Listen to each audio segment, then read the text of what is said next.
इस वक्त हम गाजीपुर के रुकनदीनपुर गांव में है और इसी गांव में एक भाजपा कार्यकर्ता की मौत हो गई है। मौत के पीछे जो कारण बताया जा रहा है कि 2 दिन पहले ये लोग गांव की समस्याओं को लेकर लोनारा थाने में अनशन कर रहे थे और उसी अनशन के दौरान रात को लगभग 1:30 बजे के आसपास थाने की लाइट बंद कर दी गई और गेट को बंद कर दिया गया और पुलिस बल के द्वारा जो भी अनशन पर और अपने धरने अपने कार्यक्रम की मांग को लेकर लोग बैठे हुए थे उन पर लाठीचार्ज किया गया और उसी लाठीचार्ज में जो पंडित जी जो है शशिकांत जी है इनकी आज जो है सुबह जो इनकी मौत हो गई है, जिसको लेकर आज आज देख सकते हैं कि यहाँ पर गांव वालों के साथ ही साथ आसपास के गांव के लोगों की भीड़ है। साथ ही भाजपा के वो नेता भी हैं क्योंकि जो मृतक शशिकांत है वो भाजपा के कार्यकर्ता भी बताए जा रहे हैं। ऐसे में हमारे साथ कुछ लोग हैं, हम उनसे जानना चाहेंगे कि आज जो ये घटना हुई है इसके लिए मुख्य कारण क्या रहा है। थोड़े में ज्यादा स्वाद यही तो है इसकी खास बात। वाओ मामा क्या स्वाद है। अरे मेरे राजा जी विकास जी, हमें जानना चाहेंगे कि आज जो आपके साथी की मौत हुई है इस मौत के पीछे असली वजह क्या रही। पुलिस की लाठी, पुलिस ने इतनी बर्बरता पूर्वक उनको मारा पीटा, उनको चोट लगने से उनकी मौत हो गई। तो आप लोग जो धरना कर रहे थे वो किस लिए था। क्षेत्रीय समस्याओं को लेकर था। क्षेत्र के सभी लोग, वेंकटेश तिवारी थाना अध्यक्ष नौनारा से पीड़ित और प्रताड़ित थे। इन्हीं समस्याओं को लेकर हम लोगों ने थाने नौनारे पर गया हुआ था। वहां जाने के बाद भाजपा के कार्यकर्ताओं नेताओं के साथ एसओ महोदयों ने दुर्व्यवहार किया, गलत शब्द का प्रयोग किया। इसी सभी को लेकर हम लोगों ने वहाँ पे धरने पर बैठ गए। ऐसे में अगर देखा जाए कहा जाए कि अब बीजेपी की सरकार भी है और आप लोग बीजेपी के कार्यकर्ता हैं, तो आखिर अपने ही सरकार में धरना के लिए क्यों मजबूर होना पड़ा। उनके दुर्व्यवहार के कारण हम लोगों को लगा कि सरकार अपनी ही है, धरने में बैठेंगे तो इनकी शिकायत होगी। इनको यहाँ से हमारे भी नेता आएंगे, अपनी बात रखेंगे इनके सामने। उन्होंने रात का फायदा उठाया, लाइट बंद करके बहुत बुरी तरह से मारा पीटा हम लोगों को, जिसमें हमारी एक साथी जो छात्र संघ से हम लोग के साथी हैं उनकी मृत्यु हो गई है। जी क्या नाम है आपका। विपुल मिश्रा। विपुल जी, जिस रात घटना हुई थी आप कहाँ थे। वही धरने थे। क्या हुआ उस वक्त। 6 बजे हम लोग उनसे से मिले, सारी बात हुई। उसके बाद फिर सीओ साहब आए। सीओ साहब के आने के बाद 1 घंटे तक सीओ साहब से वार्तालाप हुआ। फिर सीओ साहब बिना बताए चले गए, गाड़ी में बैठे चले गए। उसके बाद लगभग 1:30 के करीब आसपास 1:30 के करीब लाइट बंद कर दिया गया। उसके बाद कप्तान के वो एसओ साहब डायरेक्ट कप्तान से बात करते हैं। कप्तान के थ्रू से कप्तान ने बोला। आप अभी बता रहे थे कि लाइट बंद कर दी, लाइट बंद करने के पीछे क्या मकसद, क्या उन लोग का रहा। प्रशासन जान रहे, पुलिस फिर प्रशासन। भी एक अंदाजा रहा कि मतलब हम लोग को ये विश्वास नहीं था कि हम लोग की सरकार में हम लोग को लाठी बरसेगी। जी जी, ये हम लोग को विश्वास नहीं था। उसके बाद लाइट बंद करके उसके बाद तुरंत हाथापाई शुरू किए। वो डंडा उठाया, पर डंडा से शुरू पीटने शुरू कर दिया। उसमें हम लोग का साथी 2-3 साथी, 4-5 साथी, वो एक साथी इतना बुरी तरह से पीटा गया कि बेचारा मुनहारा में पड़ा था। कहाँ पड़ा था, सब लोग इधर उधर।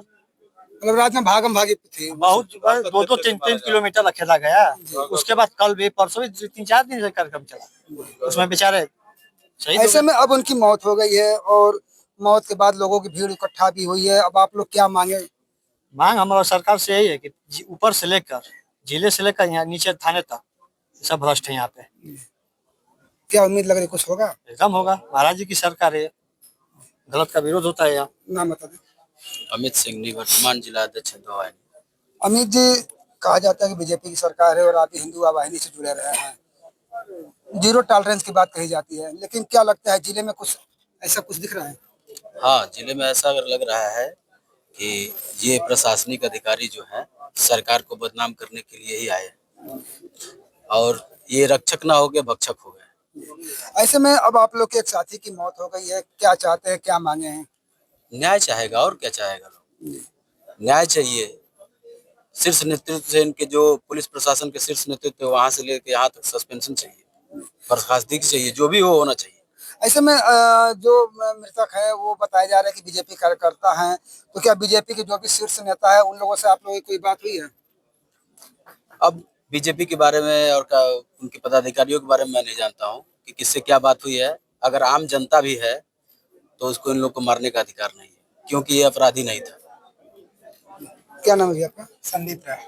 संदीप जी, उस रात जो घटना हुई उस घटना को लेकर क्या कहेंगे, और जो अभी एक मौत भी हो गई है। घटना के लेकर हम यही कहेंगे कि जो भी ऊपर के अधिकारी है, चाहे एसपी हो, चाहे सीओ साहब हो, चाहे यहाँ के एसओ साहब हो, उनको तत्काल बर्खास्त किया जाए और उन पे 302 का मुकदमा दर्ज करके उनको भी एक आम नागरिक जैसा उनको भी जेल भेजा जाए। जो ये घटना हुई, इस घटना को लेकर क्या लगता है कि आम आदमी कितना सुरक्षित, जबकि ये भाजपा कार्यकर्ता के साथ हुई है? अब इसको देख के तो नहीं लग रहा है कि कोई भी आम नागरिक आज के डेट में सुरक्षित है, क्योंकि ये कोई भी आम नागरिक सुनने में जा रहा है कि थाने पे जा रहा है तो उसके साथ भी ऐसा ही व्यवहार किया जा रहा है। जो भी ये अधिकारी हैं, ये सरकार को चाहे बदनाम करना चाह रहे हैं या अपना बेलगाम हो गए हैं। ये तो ये गांव के लोग और वो लोग भी थे जो उस दिन धरने में शामिल थे। इन लोगों ने बताया कि रात को 1:30 बजे के आसपास पूरे थाने का लाइट बंद कर दिया गया, गेट बंद कर दिया और उसके बाद बलपूर्वक जो इन लोगों पर लाठीचार्ज किया गया और स्थिति ये हो गई कि जो जिधर भाग रहा था उधर भाग रहा था। कुछ लोगों ने यह भी बताया कि 2 से 3 किलोमीटर इन लोगों को दौड़ाया गया। उसमें उस समय इन लोगों को ये नहीं पता चल पाया कि इनका कौन सा साथी कहाँ पर है। और उसी दरमियान जो है आज जो जिनकी मौत हुई है वो भी कहीं गिरे पड़े थे। जब उनको कुछ होश आया तो अपने घर पर आए और वहाँ पर उनका कुछ दवा इलाज हुआ, लेकिन आज बीती रात में उनकी मौत हो गई है। और मौत के बाद ये लोग काफी गमगीन है और इन लोगों का मांग है कि जो भी पुलिसकर्मी इसमें दोषी है या पुलिस अधिकारी दोषी है उनके खिलाफ कार्रवाई किया जाए। साथ ही इन लोगों पर 302 का मुकदमा दर्ज कर आगे की कार्रवाई किया जाए। गाजीपुर से अनिल कुमार, TV9 यूपी उत्तराखंड के लिए। मेरे पास है तो बाबा जी का मसाला।